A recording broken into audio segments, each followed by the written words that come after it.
함께 말씀의 은혜를 나누려고 합니다. 제가 오늘 말씀을 한 절 한 절 이렇게 요목조목 이렇게 따져가면서 말씀의 은혜를 나누려고 하는데요. 제가 이번에 우리 청년, 청소년 캠프를 가서 많은 은혜와 도전을 받았습니다. 주님의 제자로 어떻게 살아가야 하는지 정말 말씀을 통해 활동을 통해서 많이 깨달았는데요. 제가 마지막 날 정말 예수님의 제자는 무엇인가 한 목사님을 통해서 제가 배웠어요. 마지막 폐 예배 날 이제 말씀 듣기 전에 찬양을 하잖아요.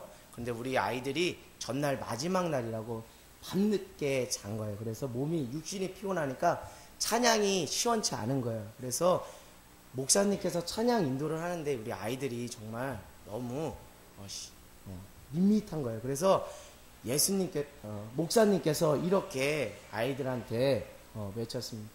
얘들아, 예수님을 부르자. 얘들아, 예수님을 부르자. 나 개척교회 목사인데 예수님을 불러야 빛이 임하는 거야 라고 하더라고요.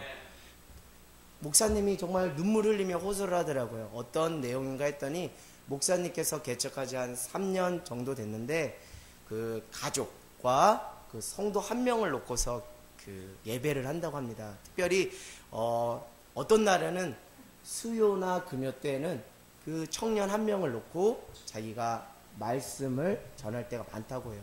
근데 강단에 올라오면 그 사단의 그 어둠의 역사가 너무 꽉 자기를 묶어서 자기가 찬양할 수 없고 말씀을 전할 수 있는 용기를 다 빼앗아 가버리다는 거예요. 그래서 이렇게 해서는 안 되겠구나. 이렇게 해서는 안 되겠구나. 내가 예수님을 부르지 않고서는 이 어둠의 권세가 떠나가지 않겠다라는 생각을 하면서 찬양하기 전에 예수님, 예수님, 예수님 계속 한다는 거예요. 예수님 하면서 다윗처럼 막 춤추며 뛴다는 거예요. 그러면 하나님께서 내 마음의 그 어둠을 이제는 뭘로 바꿔줘요? 빛으로 바꿔주면서 그 빛 안에서 참된 찬양과 참된 말씀의 선포가 있다고 합니다. 제가 오늘 여러분들에게 말씀을 증거하기 전에 찬양 인도를 했잖아요. 여러분들이 보기에 오늘 좀 제가 발악할 정도로 예수님 하면서 막 크게 외쳤어요. 그것은 여러분들에게 뭔가 은혜를 과하게 끼치려고 하는 것이 아니라 제 안에 여러분은 앞에 찬양할 때 저 안에 어둠이 찾아올 때가 있거든요. 여러분들이 정말 주눅 들어 있어서 정말 여러분들이 지쳐서 여러분들이 찬양할 수 없는 그 얼굴 빛을 보일 때 저도 거기에 압도돼서 제 입술에 찬양의 소리가 안 나거든요. 그럴 때 저는 여러분들 더 예수님을 부릅니다. 예수님, 예수님. 그러면 이 공동체 안에 사단의 어둠의 권세는 떠나가고 빛으로 예수님께서 역사하시고 우리의 찬양과 우리의 예배와 우리의 기도를 받아주신다는 것을 저는 요즘 많이 깨달아요. 그래서 제가 정말 힘들고 제 안에 정말 그 어둠의 권세가 찾아올 때마다 저는 외칩니다. 예수님, 예수님, 예수님 빛으로 바꿔주세요. 예수님, 우리 안에 질병이 있고 예수님, 우리 안에 고통이 있습니다. 그래서 성도들이 주눅 들어서 정말 어둠이 그 안에 가득 차 있어요. 그럴 때 예수님을 부르며 그 인생이 어둠에서 빛으로 바뀌는 놀라운 은혜가 있게 해달라고 저는 기도합니다. 제 인생을 위해서도 기도하고 우리 성도들을 위해서도 기도합니다. 여러분, 때를 얻든지 못 얻든지 여러분의 삶의 순간순간마다 예수님을 부르세요. 그러면 예수님의 이름을 부르는 곳에 반드시 능력이 나타나고 치유와 회복과 하나님의 참 자유가 임할 줄 믿습니다. 성전 미문에서 안진뱅이로 있던 그 사람을 다 외면했지만 베드로와 요한은 내게 은과 금은 없거니와 나사렛 예수의 이름으로 명하노니 일어나 걸으라고 했어요. 그 안에 예수님의 이름을 부르는 그것으로만으로도 능력이 나타나더라고요. 여러분, 오늘 기도 여러분들이 할 줄 모른다 해도 상관없습니다. 그냥 예수님, 예수님 빛으로 바꿔주세요. 예수님, 어둠이 떠나가게 해주세요. 예수님, 질병과 고통은 떠나가고 치유와 회복이 임하게 해주세요 라고 정말 예수님만 불러보세요. 그러면 여러분, 놀라운 신기한 일이 일어납니다. 그 안에 평안과 자유와 기쁨과 감사와 찬양이 터져나올 줄 믿습니다. 할렐루야. 오늘 예수님만 부르는 귀한 은혜의 시간이 되기를 원합니다. 이 시간 요한복음 15장 1절에 이렇게 얘기하고 있어요. 나는 참 포도나무요 내 아버지는 농부라. 예수님은 참 포도나무고 우리 하나님은 무엇이라 그래요? 농부라고 합니다. 근데 2절에 이렇게 말하고 있어요. 무릇 내게 붙어 있어 열매를 맺지 아니하는 가지는 아버지 하나님께서 그것을 뭐 하신다 그래요? 제거해 버리고, 무릇 열매를 맺는 가지는 더 뭐하게? 열매를 맺게 그것을 깨끗게 하신다라고 이야기하고 있습니다. 그러면서 4절에 내 안에 거하라, 즉 예수님 안에 거하라. 그러면 나도 너희 안에 거할 것이다. 가지가 포도나무에 붙어 있지 않으면 스스로 열매를 맺을 수 없음 같이 너희도 예수님 안에 있지 않으면 가지가 포도나무에 붙어 있지 않으므로 열매를 맺을 수 없음 같이 너희도 내 안에 거하지 않으면 아무것도 맺을 수 없다라고 말씀하십니다. 또 다시 정확하게 찝어서 5절에 말합니다. 나는 포도나무고 너희는 가지야. 나는 포도나무고 너희는 가지야. 그거 바뀌면 안 돼. 너희가 포도나무가 아니고 내가 포도나무고 너희는 가지야. 그러니까 너희가 내 안에 있어야 너희의 인생 안에 열매가 많이 맺혀질 수 있어. 너희의 인생은 결코 나를 떠나서는 너희가 아무것도 할 수 없어. 그러니까 너희는 가지고 나는 포도나무야. 이렇게 정확하게 우리의 인생의 그 마침표를 딱 찍어주대요. 일구이원하지 않습니다. 예수님은 포도나무, 나는 가지다. 그러면서 6절에 이렇게 말하고 있어요. 사람이 내 안에 거하지 아니하면 가지처럼 밖에 버려져 마르나니 사람들이 그것을 모아다가 불에 던져 사르니라. 그러면서 7절에 이렇게 말하고 있습니다. 너희가 내 안에 거하고 내 말이 너희 안에 거하면 무엇이든지 원한 대로 구하라. 그리하면 이루리라. 너희가 예수님 안에 있고 예수님의 말씀이 내 안에 있으면 무엇이든지 원하는 대로 구하라. 그리하면 내가 너희에게 주리라 라고 말씀을 하고 있습니다. 여러분 2절에 이렇게 말하고 있어요. 물은 내게 붙어 있어 열매 맺지 아니하는 가지는 어떻게 한다 그래요?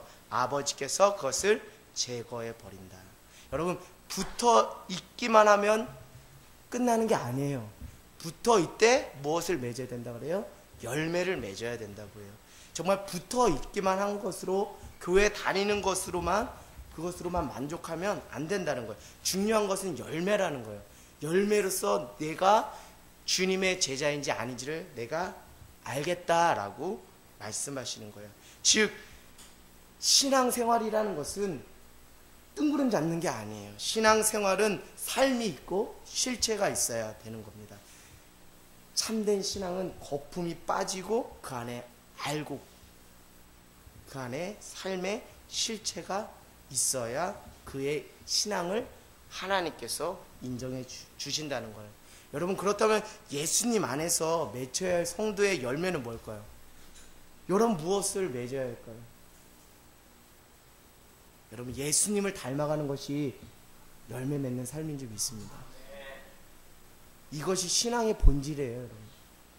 신앙의 본질은 다른 게 아니에요. 예수 닮기예요. 예수 닮기. 성경 지식 많이 아는 것 그거 아니에요. 성경 지식을 많이 알므로 궁극적인 신앙의 본질은 뭐라? 예수 닮기. 예수 닮기의 열매가 맺혀진 그 신앙인이야말로 참된 그리스도인이라는 거예요. 수십 년간 신앙생활하고 그리고 성경 지식을 많이 알고 기도도 많이 하고 경험도 풍부하지만 예수님을 닮아가지 않으면 그건 열매 맺지 않는 가지와 같은 거예요.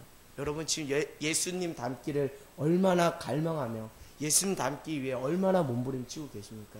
여러분의 삶이 여러분의 인생의 가지마다 그 열매가 맺혀지고 있는지 우리 삶을 점검해 보는 은혜가 있기를 원합니다. 우리는 때론 신앙의 본질을 놓칠 때가 있어요. 신앙의 본질은 다른 것이 아니라 예수 닮기예요.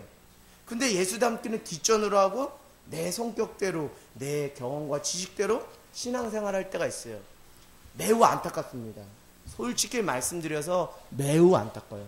그리고 저 자신이 목회자인 저 자신도 예수님을 닮는 건 뒷전으로 하고 그냥 어떤 교회 부흥이나 성도들이 어떻게 변화되길 바라는 그 기대감만 가지고 목회하는 저 자신을 볼 때, 제 자신을 볼 때 너무 안타까워요. 성령의 말할 수 없는 그 탄식의 소리가 제 안에 들려서 저 자신이 너무 안타깝습니다. 또 성도들을 바라볼 때 정말 예수 닮기가 신앙의 본질인데, 그 예수 닮기는 뒷전으로 하고, 왜 이렇게 교회에서 자기 소리를 내려고 하는 사람이 많은지, 교회를 비판하는 사람은 많은지, 자기 자신을 들여다보는 사람은 없고, 목사님이 잘못해서, 한국교회가 잘못해서 이 교회가 이 모양 이 꼴이라고 하는 그런 사람만 많은지, 정말 그들 안에 예수 닮기가 그 신앙의 본질인지 묻고 싶더라고요. 여러분의 신앙의 본질은 뭐예요? 예수 닮기입니다. 여러분, 예수님의 성품을 따라가세요. 여러분, 성격 자랑하지 말고 예수님의 성품으로 열매 맺는 신앙 되기를 주님의 이름으로 간절히 소망합니다. 우리 4절 말씀을 보면, 내 안에 거하라, 나도 너희 안에 거하리라. 가지가 포도나무에 붙어있지 아니하면 스스로 열매를 맺을 수 없음 같이 너희도 내 안에 있지 않으면 그러하니라. 여러분, 예수님 안에 있어야 진짜 열매 맺는 삶을 살 수 있다는 거예요. 여러분, 무엇을 쫓아 살아가고 있어요? 여러분이 쫓는 것이 실상입니까? 허상입니까? 여러분, 허상은 많이 맺히면 맺힐수록 그것은 나중에 허무감밖에, 회의감밖에 안 들어요. 여러분, 실상을 쫓고 그 실상을 열매 맺는 저희의 모든 삶이 되기를 원해요. 여러분의 삶 안에, 구원의 그 여정 안에 날마다 예수님을 닮아가는 그 삶이 있고, 여러분이 좀 하나님의 구원과 더 맞닿아 있는 그런 현재 진행형 그 신앙생활을 하는 저와 여러분이 되기를 간절히 소망합니다. 여러분, 예수님 안에 있다는 것, 예수님 안에 있어야 진짜 열매를 맺는 삶이라는 것, 더 구체적으로 말씀드리면 예수님의 삶의 주인으로 모시고 사는 삶이 진짜 예수님 안에 거하는 거예요. 예수님 안에 거한다는 것은 진짜 예수님을 나의 삶의 주인 또 구원자로 신하고 인정하는 것이 예수님이 내 안에 있는 거예요. 여러분, 예수님 내 안에 있어요? 내 삶의 주인이 예수님이세요? 그러면 여러분은 예수님이 내 안에 있는 것입니다. 여러분 안에 예수님이 있는 것입니다. 예수님을 내 삶에 초청하지 않고 스스로 자기의 문제를 처리하는 것은 교만이며 헛수고라는 거예요. 헛수고예요, 여러분. 예수님이 없으면 헛수고예요. 예수님이 있어야 진짜 열매를 맺을 수 있는 거예요. 여러분, 5절에 이렇게 말하고 있습니다. 나는 포도나무요, 너희는 가지라. 그가 내 안에, 내가 그 안에 거하면 사람이 열매를 많이 맺나니 나를 떠나서는 너희가 아무것도 할 수 없느니라. 여러분, 예수님만이 무엇이 되신다고요? 포도나무가 되시고, 나는 뭐예요? 가지라고. 근데 1절에 무슨 포도나무라고 해요? 나는 참 포도나무. 오직 예수님을 통해서만 누구에게로 나갈 수 있는 거예요? 하나님께로 나갈 수 있는 거예요. 그래서 참 포도나무인 거예요. 그래서 5절에 다시 말합니다. 나는 포도나무고 너희는 가지야. 너희가 포도나무가 아니고 내가 포도나무고 너희는 가지야. 내 삶의 주인은 너희가 아니야, 나야. 너희가 나를 삶의 주인으로 모시고 예수님으로부터 공급받지 않으면 너희는 아무것도 할 수 없어. 여러분, 예수님으로부터 지금 공급받고 있어요? 공급받고 있어요? 예수님으로부터 공급받고 있냐고요? 예수님부터 공급을 받으셔야 그 공급을 통해서 진짜 신앙의 열매를 맺을 수 있는 거예요. 결국 예수님을 내 삶의 주인으로 모신 자만이 예수님으로부터 공급을 받을 수 있는 것이죠. 우리 7절 말씀 보니까 너희가 내 안에 거하고 내 말이 너희 안에 거하며 무엇인지 원하는 대로 구하라. 그리하면 뭐하리라? 이루리라. 아멘. 여러분, 예수님 안에 거한다는 것은 무엇이냐면 예수님의 말씀이 내 안에 뭐 한다는 거예요? 아직도 살아서 역사한다는 거예요. 예수님 안에 거한다는 것은 말씀이 내 안에 있다는 거예요. 예수님 안에 거한다는 건 구체적으로 예배 때 하나님께서 주신 말씀을 기억한다는 거예요. 주일날 들었던 말씀, 수요일날 들었던 말씀, 그 말씀이 여전히 나의 삶에 생생히 기억된다는 거예요. 내 말이 내 안에 거한다는 것이 그것이에요. 여러분, 예수님 안에 거한다는 것은 세상에 나가서 말씀을 빼앗기지 않고 말씀의 검으로 뭐 한다는 거예요? 승리한다는 거예요. 여러분, 원통해야 되는 것이 있습니다. 신앙인으로서 거룩한 원통함이 있는데, 그것은 무엇이냐면 내가 말씀을 세상 가운데 뺏겼을 때, 그래서 사단의 종노들 할 때 그것을 가장 뭐하게? 원통하게 생각을 해야 돼요. 여러분, 다른 것을 원통하게, 정말 세상의 근심과 걱정으로 원통해야 하는 것이 아니라 내가 말씀의 검으로 사단을 무찔러 이기지 못하고 사단의 종노릇한 것, 그것에 대해서 가장 원통해야 돼. 거룩한 원통함이 여러분 안에 회복되는 은혜가 있기를 원합니다. 여러분, 베드로가 이런 경험을 했잖아요. 내가 닭이 울기 전 3번 나를 부인하리라.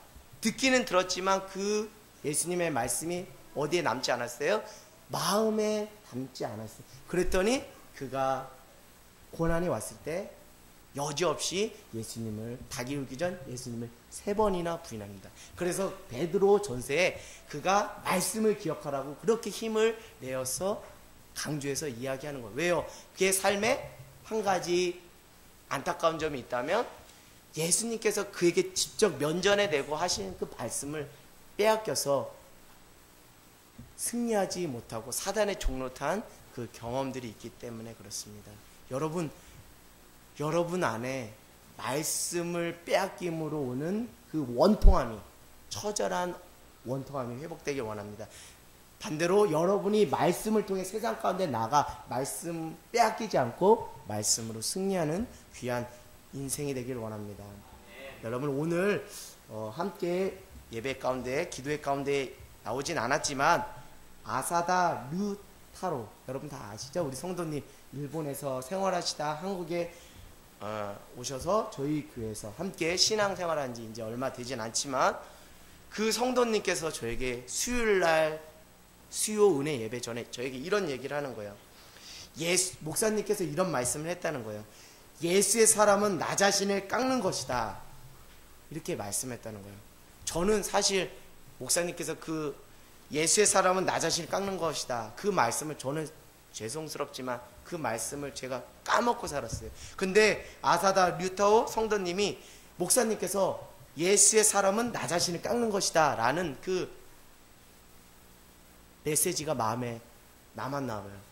근데 그가 이렇게 얘기합니다. 그 이와 다이아몬드 앞에서 지금 공사장에서 일을 하는데, 특별히 차량 통제 그 일을 해요.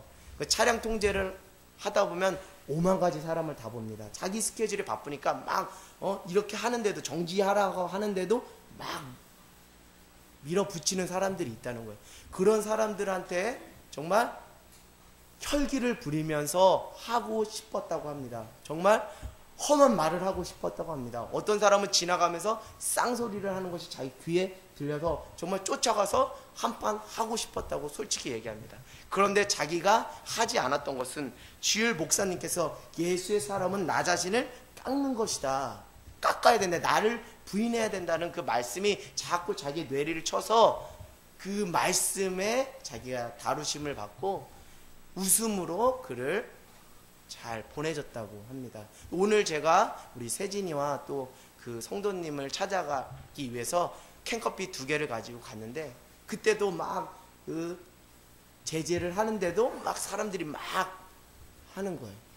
오늘은 또 이와 다이아몬드에서 공사하는 건데, 이하 다이아몬드 그 직원인가 봐요. 높으신 직원인데 그 이하 다이아몬드 직원인지 모르고 자기가 제재를 했다고 합니다. 그런데 전화가 현장 소장을 통해서 자기한테 이게 전달됐는데, 왜 이와 다이아몬드 그 직원, 높은 직원을 왜 제재를 했냐고 자기한테 항의 문의 전화가 왔대요. 그래서 자기가 이제 저한테 하소연을, 내가 어떻게 아냐고요. 내가 거기에 뭐 이와 다이아몬드 직원용 차 이렇게 써놓은 것도 아니고 내가 어떻게 하냐고요 하면서 아주 막 이렇게 원통하다고 막 그러더라고. 그러면서 제가 세진이랑 갔더니 그 이제 아우디를 끄시는 그 외제차를 끄시는 그 젊으신 분이 이제 또 한바탕 하다가 다시 이제 컴백을 해서 그 이제 통과해서 나가려고 하는데 막 제가 봐도 조마조마해요. 이분이 혈기를 부려서 거기서 제 앞에 있는 데서 정말 부끄러운 모습을 보니까 조마조마한데 결국은 승리를 하더라고요. 승리를 했어요. 할렐루야. 승리를. 웃음으로 먼저 그를 마음에 감동을 줘서 그를 아유 죄송합니다 하면서 웃으면서 보내더라고요. 그러면서 제가 이제 예배 드리기 전에 저랑 한참 통화를 했어요. 무슨 통화를 했더니 목사님께서 또 하신 말씀, 또 성경을 통해서 하신 말씀이 또 기억나서 진짜 한판 붙고 싶지만 또 안 했다는 거예요. 마음이 청결한 자는 하나님을 볼 것이요 온유한 자는 그 땅을 기업으로 받을 것이. 이 말씀이 또 내가 혈기를 부리려고 하는데 이 말씀이 기억난다는 거예요. 그래서 혈기 부리고 싶지만 이 말씀이 생각나서 또 웃음으로 또 그 시간들을 넘겨섰다고 합니다. 그래서 제가 또 이제 그런데도 아직 혈기가 남아 있더라고요. 그러면서 그 말씀만 아니었으면 정말 제가 쫓아가서 정말 한판 붙고 싶었습니다 하면서 그 마음을 아직도 추스리지 못하는 모습이 있어서 그 잠언 말씀 이런 말씀 있잖아요. 무릇 지킬 만한 것보다 더욱 내 마음을 지키라. 이는 생명이 이에서 남이라. 이 말씀을 제가 해줬어요. 그랬더니 전도사님, 저는 전도사님 이름 모릅니다. 말씀 몇 장 몇 절인지 잠언 몇 장 몇 절인지를 찍어주시고요. 전도사님 이름을 찍어서 문자로 보내주십시오. 카톡으로 보낼까요? 전 카톡 안 합니다. 문자로만 보내주십시오. 그래서 제가 문자로 보내드리면서 말씀으로 승리하세요 라고 했습니다. 저는 그 성도님이 정말 순수한 그 어린아이와 같은 그 아직 단련되지 않은 모습들이 있지만 그 안에 한 줄기 희망이 있다는 것은 그 안에 하나님의 말씀이 박혀 있다는 거예요. 그리고 그 말씀으로 승리했다는 거예요. 여러분, 예수님 안에 거한다는 것은 여러분 안에 말씀이 주장하는 대로 가는 삶이 여러분이 예수님 안에 거하는 삶인 줄 믿습니다. 여러분 안에 지금 말씀 있어요? 그 말씀 부여잡고 깊은 곳으로 가서 그물을 던지십시오. 그러면 그의 인생 안에 풍성한 하나님의 은혜가 임할 줄 믿습니다. 여러분 5절에 말하고 있듯이 말씀대로 구하는 자를 하나님께서 어떻게 해주신다고 해요? 7절이네요. 말씀대로 구하는 자의 기도를 하나님께서 뭐 하신다 그래요? 무엇인지 원한 대로 구하라. 그리하면 너희가 내 안에 거하고 내 말이 너희 안에 거하면 무엇이든지 원하는 대로 구하라. 그리하면 이루리라. 여러분 무엇이든지 구한다고 해서 주는 게 아니고 그 앞에 뭐예요? 내 말이 너희 안에 거하는. 즉 하나님의 말씀을 의지해서 하나님의 말씀을 붙잡아서 기도하는 자의 기도를 하나님께서 응답해 주신다는 거예요. 여러분 기복주의 신앙이 뭐예요? 기복주의 신앙은 말씀을 가지고 기도하지 않는 사람이 기복주의로 갈 가능성이 많아요. 기도하되 그 말씀에 근거해서 말씀을 의지해서 기도하지 않고 자신의 유익을 위한 기도를 하는 자가 바로 기복주의예요. 기복주의 신앙, 기복주의 기도예요. 여러분 참된 기도는 하나님께서 응답하는 기도는 내 안에 말씀이 있고 그 말씀을 의지해서 기도할 때 하나님께서 그 기도를 응답해 주실 줄 믿습니다. 베드로가 밤새 수고했지만 물고기를 잡지 못했어요. 그러나 그가 예수님의 말씀에 의지해서 깊은 곳에 그물을 던졌을 때 물고기가 심히 많이 잡히는 경험을 한 것처럼 여러분의 삶에 말씀으로 기도하는 기도의 삶을 살 때 여러분의 응답이 풍성해지고 여러분의 삶이 열매 맺는 삶이 될 줄 믿습니다. 오늘도 그 하나님께서 여러분에게 던져주시는 그 말씀을 의지하고 붙잡고 기도할 때 온전한 기도와 온전한 응답이 허락될 줄 믿습니다. 여러분 참 재밌어요. 요한복음 15장 1절에서 7절 보면 첫 절에 나는 참 포도나무요 내 아버지는 뭐하라? 농부라. 그리고 2절부터 7절까지 하나님에 대한 이야기가 나와요? 구체적으로? 안 나와요. 주로 어떤 이야기 나오는 거예요? 나와 예수님의 관계만 나오지 하나님의 이야기는 나오지 않아요. 1절에 나는 참 포도나무요 내 아버지는 농부라 이렇게 딱 하고 2절부터 뭐 하나님 어쩌고 이런 얘기는 안 하고 뭐가 있어요? 예수님 안에 거하라는 것이 포인트예요. 이상하다. 1절에 내 아버지는 농부다. 하나님을 언급하고 왜 하나님 얘기는 안 하지? 라고 할 수 있지만 여러분 이 말씀을 더 면밀하게 보면 이것은 구원에 관한 말씀 구절이에요. 구원에 관한 말씀 구절. 여러분 제가 오늘 사모님께서 포도가 먹고 싶다 그래서 포도를 이마트에 가서 샀어요. 그런데 여러분 그 포도 이마트의 그 선반에 올려지는 포도 다 포도로 갈 수 있나요? 다 포도로 못 가요. 쭉정이는 상품 가치가 없어서 땅바닥에 버려요. 그리고 열매 맺지 않은 가지는 엉뚱한데 그 영양물이 간다고 농부가 잘라버려요. 결국 선택의 주권은 누구한테 있는 거예요? 농부한테 있는 거예요. 결국 우리 구원의 주권은 누구한테 있는 거예요? 하나님께 있어요. 그래서 저는 1절에 내 아버지는 농부라. 그리고 농부 대신 그 하나님 아버지 너무 가볍게 치부하는 거 아니야? 라고 말씀을 연구하면 연구할수록 하나님을 경히 여긴 말씀 구절이 아니구나. 결국 하나님의 택하심을 받지 못하면 우리는 구원받을 수 없는 존재구나. 그만큼 내 아버지, 농부 대신 내 아버지의 그 구원의 권한은 막강하구나. 하나님께서 나를 기억하지 않으시고 하나님 나를 택해 주시지 않으면 나는 아무것도 아니구나. 내가 열매 맺었다 라고 자랑할지 몰라도 나는 그 열매 나는 받지 않는다. 하나님께서 한마디 하시면 나는 아무것도 아닌 인생이 되는구나 라는 생각을 해보게 됐습니다. 여러분 저희 부모님은 농부예요. 제가 어렸을 때 부모님을 따라 감자 작업을 하는데 크기가 아주 튼실하더라고요. 크기가 큰데 그 감자 한 구석에 초록색이 막 물들어 있는 거예요. 여러분 다 알다시피 감자는 큰데 초록색이 물들어 있으면 그 상품 가치 있어요? 없어요? 없어요. 근데 저는 그걸 잘 몰랐어요. 그런 지식이 없어서 그냥 감자가 크니까 그 감자를 그냥 박스에 넣었어요. 그랬더니 아버지가 된통 저를 혼내키는 네 감자가 깎을 일 있냐? 왜 그래요? 그 감자는 크긴 크지만 그 초록색 안에 무엇이 있어요? 독소가 있기 때문에 상품의 가치가 있다 없다? 없어요. 저는 그걸 보면서 아버지, 어머니, 우리 농부인 아버지, 어머니의 권한은 막강하다. 내가 저것을 열매라고 생각해서 내가 정말 제대로 된 감자라고 생각해서 내가 박스에 넣었지만 우리 아버지, 어머니, 농부 대신 우리 아버지, 어머니의 기준에 미달하면 여지없이 그거를 땅바닥에 그냥 내팽개 치는구나. 여러분 구원에 관해서는 우리가 여러분 주장할 게 하나도 없어요. 그냥 우리가 하나님 안에서 진실하게 살고 하나님이 구원해 주시면 그것이 감사한 거지 우리가 지금부터 난 구원받을 자격이 있다라고 주장할 수가 있다 없다? 없어요. 여러분 구원에 대해서는 철저히 우리가 하나님의 은혜를 구할 수밖에 없습니다. 그런데 누구를 통해서 하나님께로 나갈 수 있는 거예요? 오직 예수 그리스도, 참 포도나무인 예수 그리스도를 통해서만 갈 수 있는. 그래서 예수님 안에 거하라고 자꾸 하는 거예요.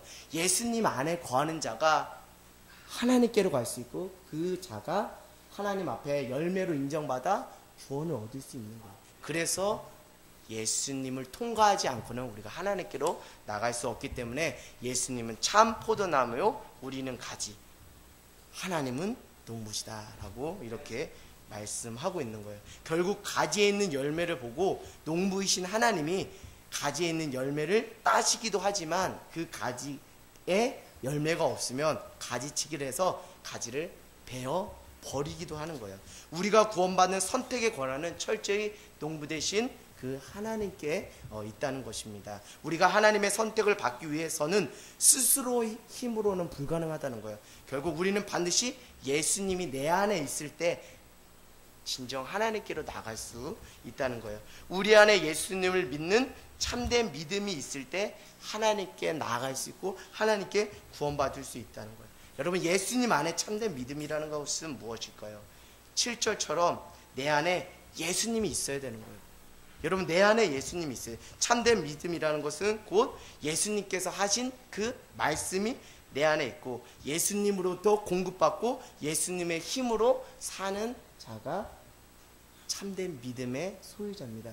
믿음은 있다 하면서 그 중심에 예수가 없다면 그건 가짜 믿음이에요. 믿음은 있다 하지만 예수님을 힘입어 살지 않으면 그건 가짜 믿음이에요. 예수님을 믿는다고 하지만 참 믿음이라 하지만 그 안에 말씀이 없다면 그것은 가짜 믿음. 그 믿음은 하나님께서 인정하는 믿음이 아니라는 거예요. 여러분, 참 믿음이라는 건 예수님께 붙어있고 자꾸 내가 예수님을 닮아가는 게 참 믿음이에요. 믿음이라는 건 믿습니다 관념적인 게 아니라 내가 예수님께 바짝 붙어있고 예수님을 믿고 예수님을 닮아가는 자가 참된 믿음입니다. 참 믿음이란 예수님 없으면 전 못 살아요. 예수님 없으면 전 못 살아요. 예수님 한 분이면 충분합니다 라는 진정한 여러분 안에 고백이 있는 자가 참된 믿음의 소유자고 그 믿음을 하나님께서 인정해 주신다는 거예요. 참 믿음이 있는 자는 예수님이 내 삶의 주인입니다. 주인 대신 예수님께서 하라고 하는 대로 말씀하신 대로 저는 가겠습니다 라고 하는 자가 순종하는 자가 참된 믿음의 소유자입니다. 여러분, 우리의 인생도 이제 하나님 앞에 결산할 때가 옵니다. 우리의 인생의 그 추수의 때, 그 가을의 때가 이제 반드시 온다는 거예요. 여러분, 빨리 가는 사람도 있고 늦게 가는 사람도 있어요. 태어날 땐 순서 있지만 갈 땐 순서 없어요. 반드시 우리가 하나님 앞에 결산할 때가 있습니다. 하나님께서 우리를 보실 때 무엇을 보실까요? 하나님께서 우리를 보실 때 무엇을 보실까요? 너 안에 누구 있다? 예수님 있다. 그거 보시는 거예요. 하나님 앞에 갔는데 너 안에 너 있더라. 그러면 우리 안에 구원은 임하는 게 아니에요. 내가 너를 보니 너 안에 예수가 있더라. 그게 하나님께서 인정하는 참된 믿음과 구원의 기준인 줄 믿습니다. 여러분, 제가 아무리 화려한 목회를 하고 정말 능력의 종으로 쓰임 받는다 할지라도 하나님 앞에 갔을 때 너 안에 예수님 없다. 그럼 저는 아무것도 아닌 거예요. 여러분 안에 정말 예수님이 있어요. 그리고 예수님을 향한 참된 믿음이 있어요. 그 믿음이 여러분을 하나님께로 인도하는 줄 믿습니다. 여러분 안에 지금 무엇이 있습니까? 여러분 안에 지금 누가 계신가요? 예수님이 여러분 안에 진짜 계신가요?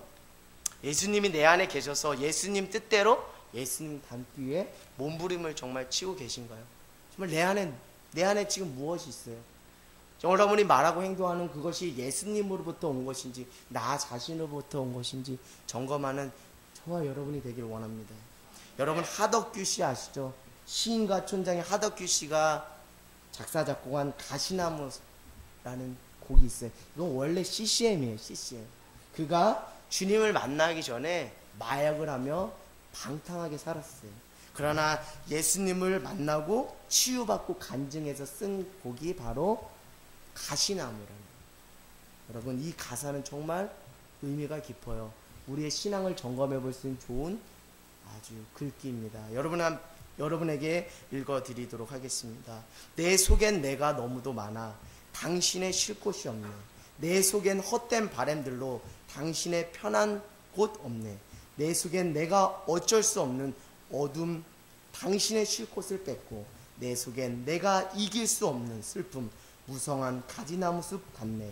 바람만 불면 그 메마른 가지 서로 부대끼며 울어대고 쉴 곳을 찾아 지쳐 날아온 어린 새들도 가시에 찔려 날아가고 바람만 불면 외롭고 또 괴로워 슬픈 노래를 부르던 날이 많았는데 내 속엔 내가 너무도 많아서 당신의 쉴 곳 없네.